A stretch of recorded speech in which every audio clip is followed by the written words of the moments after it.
não ficasse muito aérea, né? Aqui um exemplo rápido aqui para vocês e mostrar, por exemplo, essa complexidade. Isso aqui é a rede de metrologia legal e qualidade, que eu me referi recentemente, que está presente em todo o Brasil. Quer dizer, em todo o Brasil, do Oiapoque ao Chuí, vocês encontram o Inmetro fiscalizando balanças, taxímetros, essa coisa toda, que é feito, coordenado pelo Rio de Janeiro aqui, né, numa rede muito grande, rede essa que, inclusive, avalia a qualidade de produtos. E cada vez um leque maior de produtos com qualidade avaliada são efetivamente tocados por essa rede toda, que praticamente pertence ao Inmetro. É uma grande família com o número total de pessoas só da rede, 5.000 pessoas, mais ou menos, mais 2.000 do Inmetro, tem umas 7.000 pessoas envolvidas nesse processo todo. Tá certo?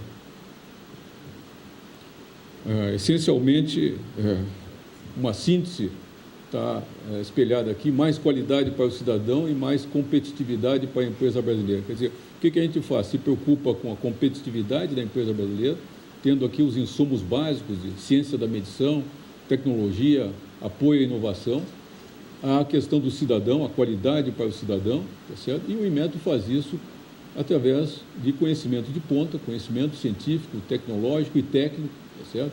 Que é a base para a competitividade e para a própria defesa de interesses do consumidor, tá certo? Proteção ao consumidor, né? Vou falar rapidamente sobre a importância de um excelente sistema de gestão, ou pelo menos a busca da excelência em gestão. Vocês viram, com essa complexidade toda que eu coloquei para vocês, diversidade, etc., realmente a necessidade da gente se preocupar com um sistema de gestão adequado. Tá certo? Primeira coisa, a importância que a gente vê de um sistema de gestão, a nossa experiência. A primeira coisa que eu gostaria de colocar para vocês, isso aí, às vezes as pessoas não se dão conta, né? Mas a necessidade de fazer um modelamento, tá, de um sistema muito complexo e dinâmico. Quer dizer, se vocês se lembrarem da quantidade de atividades diferentes que o Inmetro tem, são coisas muito complexas. Então, a capacidade que a gente tem de modelar um sistema complexo em alguma coisa mais ou menos simples e extrair dali os elementos essenciais é fundamental para duas coisas importantes, né? Tomada de decisão, entender o que está acontecendo, quais são as variáveis importantes que sintetizam as coisas mais importantes e quais que não são, que são ruído. E a outra coisa é comunicar isso para todo mundo, tá certo? A gestão de hoje em dia tem que ser uma gestão muito participativa, onde as pessoas têm que ter poder de tomar decisões. Então, tem que ter um entendimento claro. E esse entendimento, ele tem que ser feito e comunicado desde que a gente consiga enxergar a complexidade de uma maneira mais simples. Então, uma das coisas importantes no sistema de gestão é a capacidade de modelar o sistema, certo? Fazer modelos mais simples, né? Como eu disse, muitas vezes a gente não se dá conta disso aí, né? Mas é importante, né? Outra questão importante para nós é posicionar o Inmetro estrategicamente, né? No nosso caso, um reposicionamento, né? A partir de uma instituição mais de cunho cartorial para uma instituição mais de conhecimento, tá certo? E esse reposicionamento tem que ser contínuo, porque o mundo muda, né? O contexto internacional, o contexto externo, as demandas da sociedade mudam, então a gente tem que ter a habilidade de se posicionar. Aí um sistema de gestão, pelo menos do ponto de vista de tomar decisão estratégica, é absolutamente fundamental. E enxergar tendências importantes dentro de um universo muito complexo. De novo, está ligado a essa questão de modelamento de sistemas, tá certo? Que eu coloquei para vocês. Uma outra coisa importante que eu gostaria de dizer é a questão de comunicação, né? Comunicação, entendimento e participação, né? No sistema de gestão, principalmente através de ferramentas de planejamento estratégico, desenvolvimento desse planejamento, eles têm uma capacidade muito grande de comunicação. Sem comunicação, a gente não consegue que todos os atores consigam tomar decisão, usar criatividade e inovar de uma forma orientada, tá certo? Então, a capacidade, principalmente de planejamento estratégico, de comunicar e de entender e de promover participação é fundamental. Estou colocando esses elementos porque são balizadores do nosso sistema de gestão, tá certo? Não adianta ter um sistema de gestão hierarquicamente colocado de cima para baixo, ó, tu vai fazer isso, o outro faz isso, não. O que a gente quer é que cada pessoa tenha condições de ser criativa, de tomar decisões, mas aí a gente precisa ter um modelamento muito bom, um entendimento, tá certo? E uma capacidade de enxergar coerência num ambiente que muitas vezes parece como caótico. Tá? E o que eu disse já anteriormente, um compromisso, né, com a eficiência, eficácia, efetividade e excelência no serviço público. Isso nós consideramos um dever cívico. Né? Por quê? Porque nós estamos aqui, eficiência e eficácia, fazer mais com menos. Tá? É um dever, nós não podemos continuar desperdiçando, tem muito desperdício no setor público.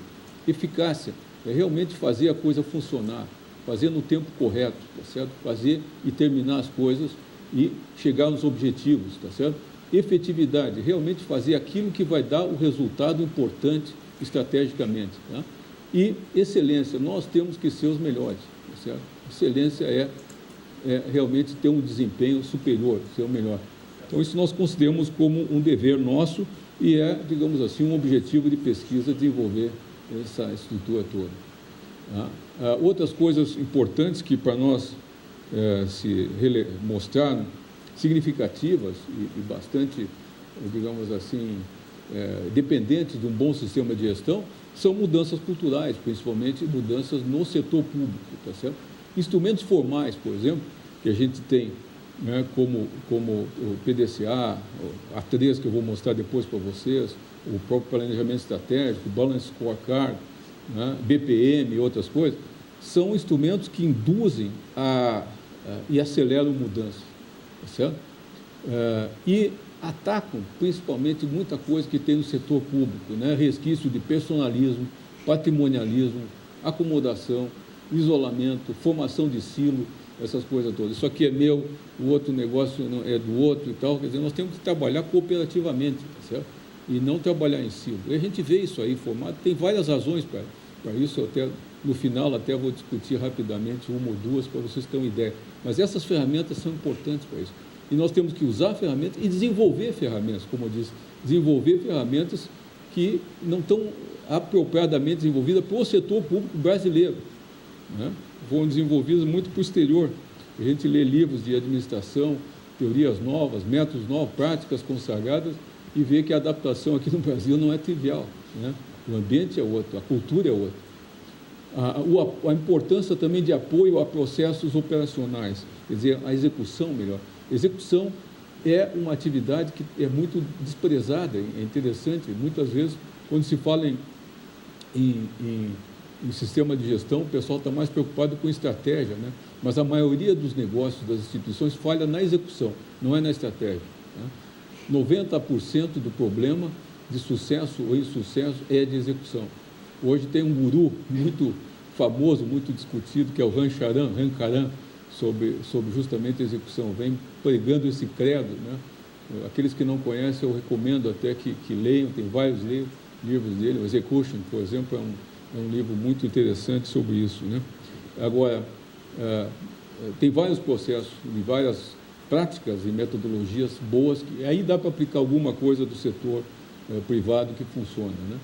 É uma tremenda, como eu disse, uma tremenda oportunidade para o país, né? Nesse momento agora, que a gente está começando a ascender ao clube dos países desenvolvidos, e essa ascensão não está tranquila, né? Eu acho que temos uma excelente gestão pública é um fator fundamental. Eu acho que para sermos país de primeiro mundo, temos que ter gestão pública de primeiro mundo.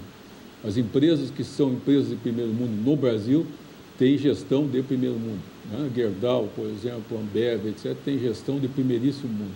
O setor público brasileiro tem que ter também, né, se o Brasil quer ser um país do primeiro mundo. Então, como eu disse para vocês, para nós é um dever cívico, tá certo? Nós trabalhamos isso aí, em desenvolvimento de um bom sistema de gestão. E a nossa missão nos 4E é uma coerência também. O IMETO, como vocês podem ter visto nos slides anteriores, ele essencialmente trata das ferramentas de qualidade para o país, né? Então, nós obviamente temos que ter, por uma questão de coerência, qualidade dentro de casa. Então, também é uma questão digamos assim, de fazer o dever de casa, né? Então, isso nos motiva também. Alguns problemas de gestão pública que eu gostaria de colocar para vocês, que a gente tenta atacar e desenvolver especificamente métodos de gestão para atacar isso aí. Por exemplo, personalização de relações profissionais próximas, né?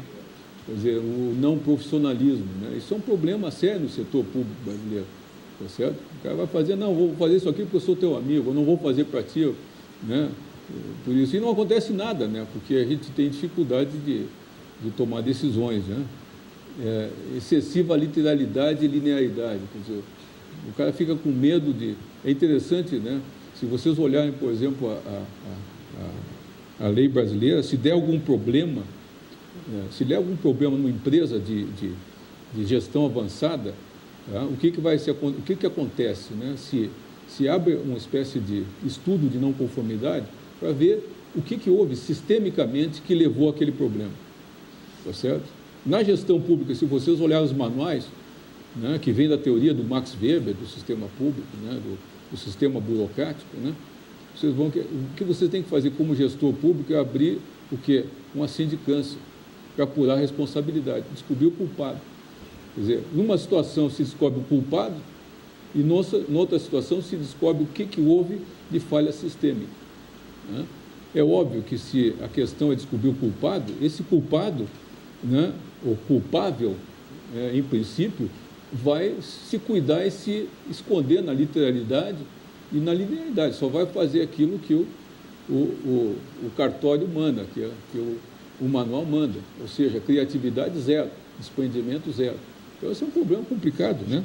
Nós temos que mudar isso aí. Eu tenho conversado já em vários níveis do governo e nós temos que mudar essa filosofia, principalmente com os órgãos de controle, né? Nós temos discutido muito com CGU, AGU e tal, e o pessoal está começando a ver isso aí, né? Está começando a ver. É lento porque nós temos que mudar todo um sistema, né? Mas faz parte da gente. A gente faz uma parte, cada um de vocês faz outra, certo? E o negócio vai mudando, né? Eu acho que é uma obrigação da gente, né? Bom, o ambiente, então, esse ambiente é inibidor de iniciativa, né? Inovação, responsabilização, né? Bom, e tem mecanismo muito precário de incentivo ao desempenho, mérito, eficiência, eficácia, muita coisa, né? Falar em mérito é complicado, né? Depois vou mostrar para vocês algumas coisas que a gente fez justamente incentivo ao desempenho, né?